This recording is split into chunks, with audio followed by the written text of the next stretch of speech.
Imagine you are sitting in a clinic and this guy of around 30 to 40 years walks in with a visible swelling in front of the ear, below the ear, as well as behind the ear. He says this swelling is there from the past several years. He does not give history of any trauma. He does not give history of any fever. There is no weight loss, no significant no present or past history. What do you think this could be? Of course, you might ask him to get an ultrasound scan done or an FNAC done. And luckily for you, this turns out to be a benign tumor. So, what do you think this tumor could be? Yes, this is pleomorphic adenoma. Hello, everyone. Welcome back to this short tutorial from Pathology Made Simple at ilopathology.com. In this short tutorial, let's learn about pleomorphic adenoma. We will see what pleomorphic adenoma is. We will try to understand why the term pleomorphic in pleomorphic adenoma. We will look into epidemiology, the pathogenesis, clinical features, how do you diagnose pleomorphic adenomas, and most importantly, the gross and microscopic features of pleomorphic adenoma, and finally, a bit about treatment of pleomorphic adenomas. So, what is pleomorphic adenoma? Pleomorphic adenomas are benign tumors and they are mixed tumors. Mixed tumors because they consist of varying proportions of epithelial and stromal elements. So when I say epithelial, it is either epithelium and myoepithelium together constitutes epithelial. So they have these two components, right? Epithelial and stromal elements, and that's why they're called as mixed tumors. Because it has two components, two predominant components, that is one epithelial and two stromal, these are also referred to as biphasic tumors. Now, when we use the terminology mixed tumors, students often have this query, often have this doubt as to why are these not teratomas? Remember, teratomas are tumors which arise from more than two germ cell layers, right? Whereas pleomorphic adenoma, even though they have epithelial and stromal component, but remember they arise from a single germ cell layer, that is ectoderm, and that's why they are not teratomas. Okay, so what is the need to call this as pleomorphic? Generally, we use the word pleomorphic when we are describing malignant tumors, right? In this case, pleomorphism refers to the complex architecture of the tumor. So, it is because of architectural complexity, these benign tumors are referred to as pleomorphic, though it is adenoma. Adenoma meaning benign tumor, right? So, these are pleomorphic adenomas. Now, a bit about epidemiology. These are the most common salivary gland neoplasms, and the most commonly affected site is the parotid gland. Of course, it can affect the submandibular, sublingual, or even the minor salivary glands. But the most common affected site is parotid gland. It represents about 60% of tumors which arises in the parotid gland, right?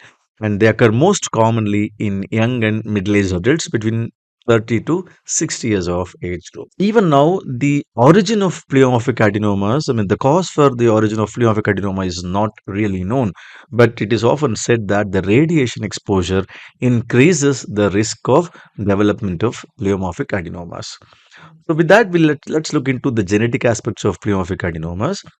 These tumors are often associated with PLAG1 overexpression, that is pleomorphic adenoma gene overexpression. So, what is this PLAG1?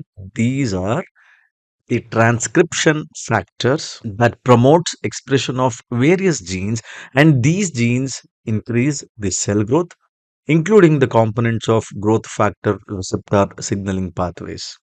So when you have the PLAG1 overexpression, obviously there is increase in the cell growth. Another important genetic factor is there could be mutations of HMGA2 gene, and this gene is the one which encodes a DNA binding protein. And these mutations of HMGA2 gene are seen in those cases which lack the PLAG1 overexpression, right? So it is either PLAG1 overexpression or mutations of HMGA2 gene. As I told you earlier, these are the tumors which presents with painless, slow growing, mobile and discrete masses in front, beneath and behind the ear. Of course, you ask the patient to get an ultrasound examination done very simple bedside procedure, FNAC, that is fine needle aspiration cytology, is done, which confirms the benign nature of the tumor, and then you do an excision biopsy for confirmation. Once you receive the specimen, this is what pleomorphic adenoma looks like. Okay, so the gross findings are, can you make out, this is the normal salivary glandular tissue, and this is the tumor, and you can see that this tumor is rounded, well demarcated. I cannot call it as well encapsulated, right? They are well demarcated because the capsule is not really completely developed. It is poorly developed capsule. So well demarcated, glistening mass, expansile and glistening mass. So this is a gray white glistening tumor, and this tumor is the pleomorphic adenoma. And we will understand why this is glistening. This is glistening because of the presence of peculiar stroma called chondromyxoid matrix. So microscopically, you can make out, a capsule which is often poorly formed, and the normal salivary glandular tissue is what you are looking at here. So this is a normal salivary glandular acini, and of course you can find some amount of chronic inflammation in the salivary gland. And this one is the tumor part. The beneath the capsule is the tumor, which contains, see, epithelial component and the stromal component. So that's the capsule. These are the epithelial cells, and the bluish tinged, material what you see is the chondromyxoid stroma. The epithelial component are basically the lining of the ductal epithelial cells, right? Or even the enlarged spaces. The lining of these cells constitute the epithelial component, whereas myoepithelial component, meaning the outer lining of these ducts, the myoepithelial cells, as well as the cells which are sprinkled in the stroma. Okay, and these stromal cells are also derivatives of myoepithelial cells. Remember, they are not mesenchymal cells. It is the myoepithelial cell which differentiates into these stromal component in the form of stellate cells. And finally, the stromal component, which is again derivative of the myoepithelial cells, predominantly it will be chondromyxoid stroma. And because of this division into epithelial, myoepithelial, and stromal, some authors call this as biphasic tumors. So, pleomorphic adenomas are in general biphasic tumors, but as I said, some authors use the word triphasic as well. This is an illustration of pleomorphic adenoma showing the lining of the tubules and the cords, which is the epithelial component, and then the outer layer of the tubules and the scattered cells in the stroma form the myoepithelial component, and the stromal matrix, which is the chondroid matrix or the myxoid matrix, constitutes the stromal component. Sometimes there can be metaplastic change as well. Okay, and the metaplasia can be the osseous metaplasia or even squamous metaplasia. So this is what you should be describing while you describe the histopathological features of pleomorphic adenoma. How are these tumors treated?